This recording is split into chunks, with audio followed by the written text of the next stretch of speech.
Pernah manggil ya Jabbar pas lagi sakit hati? Makanya sering sakit hati. Jabbar itu panggilan untuk orang yang lagi sakit hati, habis dikecewain.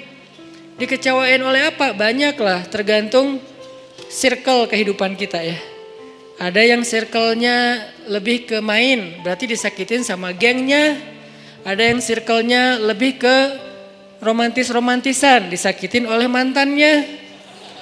Ada yang circle hidupnya seputar masalah kerja, disakitin oleh vendornya, oleh partnernya, oleh teman bisnisnya. Soal circle family life kita disakiti oleh keluarga, anak, orang tua, pasangan, dan seterusnya gitu kan.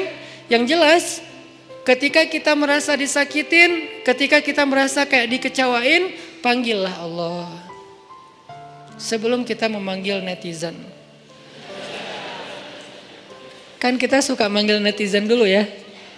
Posting, update status, story. Terus storynya tuh curhatnya minta respon lagi tuh. Dengan kasih polling lah. Dengan request lah gitu kan. Baiknya gue putusin atau enggak ya, request gitu. Semuanya putusin, terus dia bingung. Gimana ya. Nah, sebelum kita istisyarah kepada netizen, karena netizen itu istisyarah, bukan istifta, bukan istikharah. Yang paling tinggi itu kan derajatnya dari 3 level. Meminta pendapat, nomor 1 tuh istikharah, minta pendapat Allah. Kedua, istifta, minta pendapat ulama, orang yang berilmu. Ketiga, istisyarah, minta pendapat orang yang lebih bijak dan berpengalaman. Termasuk kepada teman kita atau followers kita atau geng kita, itu istisyarah. Sebelum kita istisyarah netizen, ya ayyuhal netizen, sebelum kita pakai kalimat itu, atau ya ustaz, bahkan sebelum ustaz, ya kiai, ya syekh, maka ya Allah. Panggil Allah Subhanahu wa ta'ala. Manggilnya gimana Ustadz? Salah satunya selain kata Allah pastinya, karena itu kalimat yang paling mulia, kita juga bisa manggil tematik. Ya Jabbar. Ya Jabbar itu bisa 2. Sebetulnya 3 maknanya Jabbar, tapi yang lebih common tuh 2. 1, dipanggil untuk masalah-masalah yang sifatnya bukan hanya besar, tapi kayak kekuatan. Ya Jabbar, ya Qahar. Arti Jabbar dalam konteks itu yang perkasa, yang memaksa, ya Qahar, yang menaklukkan. Sehingga dipakailah kalimat Jabbar, Qahar, Aziz, kan kata-kata yang nama-nama yang perkasa gitu, untuk doa-doa yang sifatnya biasanya dipakainya dalam kondisi terzolimi. Ini doa-doa orang yang terzolimi. Kayaknya nggak perlu dihafal juga sih. Bukan gak perlu dihafal, gak perlu dipakai. Kenapa? Berharap kita tidak mendoakan orang yang zolim. Kecuali yang dizolimi dalam urusan agama. Kalau dizolimi urusan pribadi sih, mending jangan mendoakan orang yang menzolimi. Kenapa? Rugi. Mending doain diri sendiri.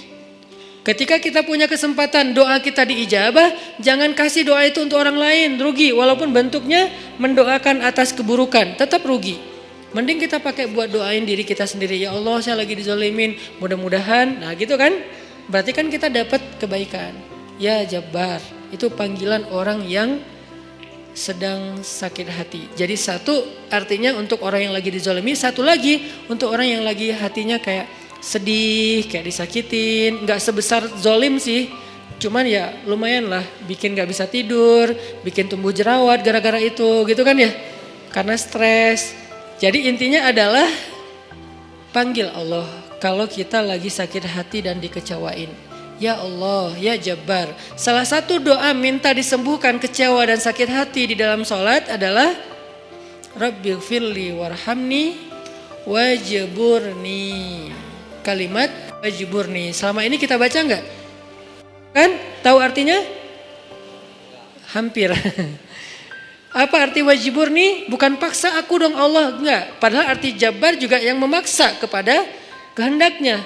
Tapi kalimat wajburni, makna Jabbar di sini makna yang ketiga di antara 3 makna Jabbar, yaitu yang mengobati sakit hati. Jadi ketika kita berdoa, Rabbighfirli, warhamni, wajburni, warfa'ni, warzukni, wahdini, wa'afini. Banyak banget ya. Luar biasa kita ya. Wajburni itu artinya kalau kita terjemahin, sembuhkanlah sakit hati saya. Atau bahasa lain juga bisa diterjemahin, hiburlah aku ya Allah. Aku lagi sedih nih.